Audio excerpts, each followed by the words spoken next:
¿qué tal? ¿Cómo están mis alumnos del tercero de psicología? De esta forma damos inicio a nuestra clase número 10 de nuestra materia intervención en crisis. Y en esta clase estaremos viendo la intervención en crisis en situaciones de desastres.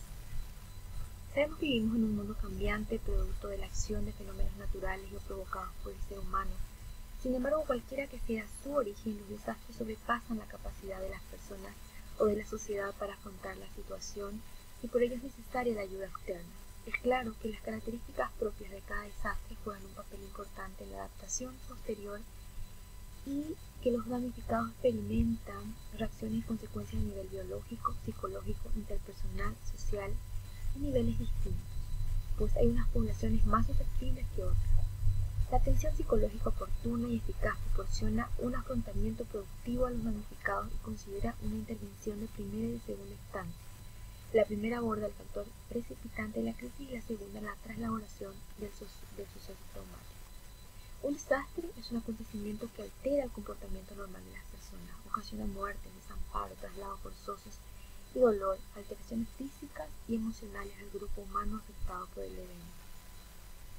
¿Cuáles son las características de los desastres?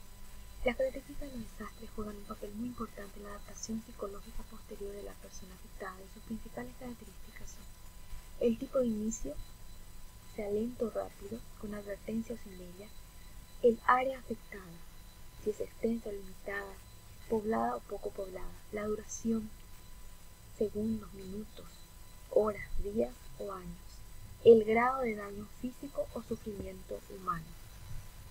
La clasificación de los desastres. Los desastres naturales pueden ser meteorológicos, tectónicos o topográficos.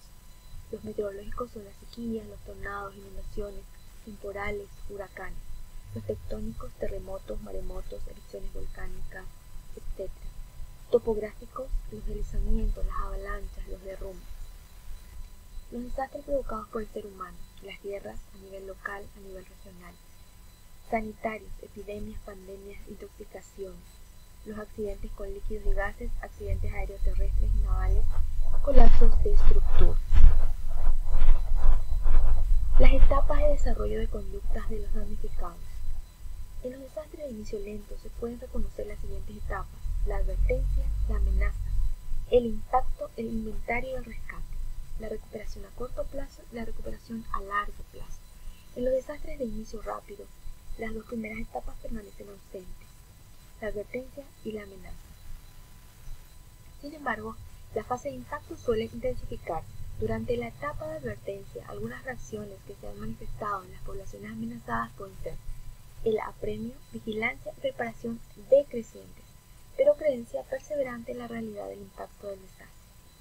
El apremio, vigilancia decrecientes, pero con la creencia de que la predicción probablemente sea una falsa alarma.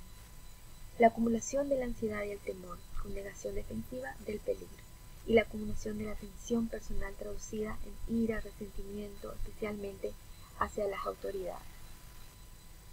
Negación o incredulidad. Una vez ocurrido el desastre y la consecuente pérdida, la primera reacción del damnificado es la negación del hecho o la incredulidad. Es común escuchar sobreviviente de la tragedia decir esto no pudo haber pasado. La reacción de incredulidad es un mecanismo de defensa que se utiliza como protección emocional ante el dolor intenso. Esta puede ser una reacción individual, comunitaria o nacional. Esta etapa normalmente no dura mucho porque la propia realidad lleva al damnificado a asumir la veracidad del hecho y de la pérdida. Aunque la persona supere esta etapa, no se puede eliminar la posibilidad de que más tarde, reflexionando sobre los hechos, tenga otra leve etapa de incredulidad o negación. Vencida la etapa de la negación e incredulidad, empieza el desarrollo de un proceso de enfrentamiento al dolor. Las reacciones normales frente a una pérdida significativa necesitan ser entendidas por quienes se sienten llamados a ayudar y por los damnificados. Entre las reacciones más comunes se encuentran las siguientes: la angustia. Las personas que están en esta etapa generalmente no pueden dormir, tienen pesadillas, tienen angustia y están inquietas, se ponen de un carácter sensible e irritable, se asustan de todo, desconfían, sienten que no pueden hacer las cosas, tienen ganas de estar solas. Somatización. Las personas en esta etapa pueden somatizar, es decir, enfermarse físicamente por efecto del susto. Esta es una forma como el cuerpo maneja el impacto emocional de una tragedia. Alteraciones del comportamiento. Las personas cambian de conducta ante las crisis producidas por un desastre. Hay quienes se vuelven indiferentes, apáticos y no quieren hacer nada, ni siquiera levantarse. Otros se vuelven demasiado activos, no se quedan quietos, no pueden dormir y trabajan sin parar. Otros incluso tienen visiones y escuchan voces, alucinan.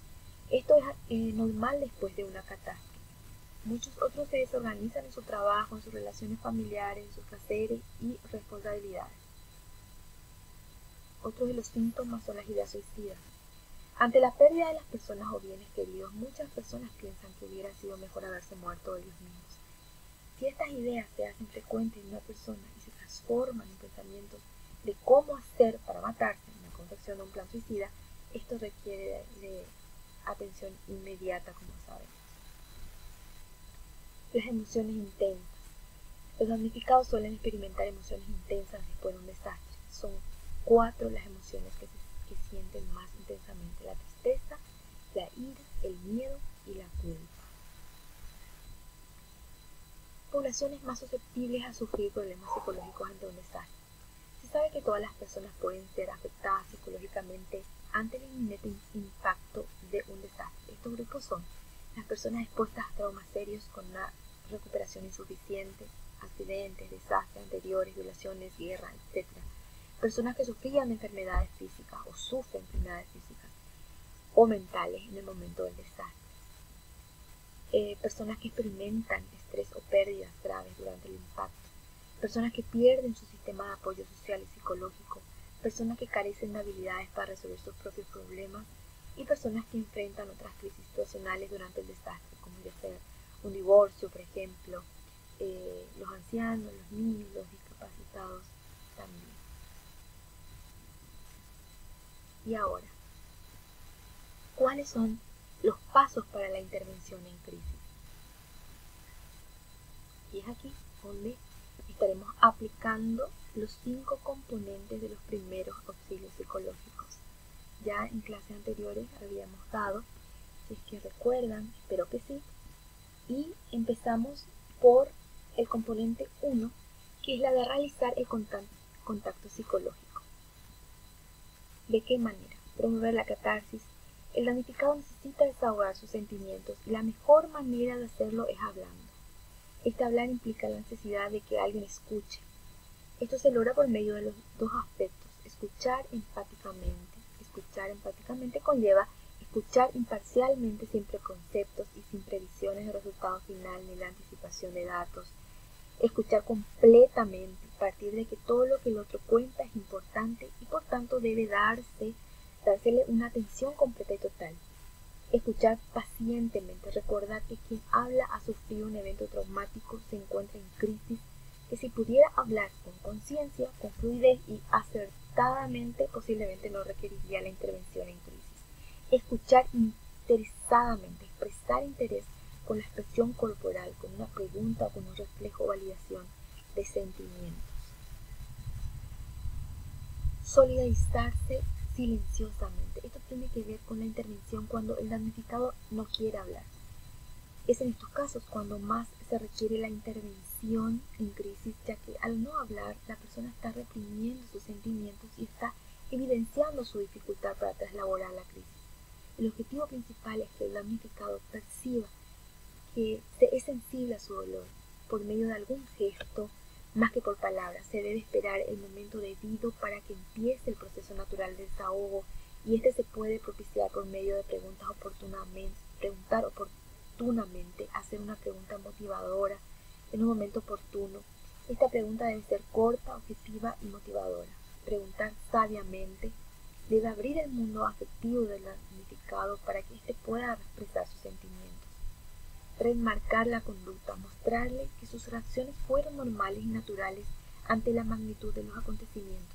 Cualquier otra persona en su lugar, en su situación, habría hecho lo mismo.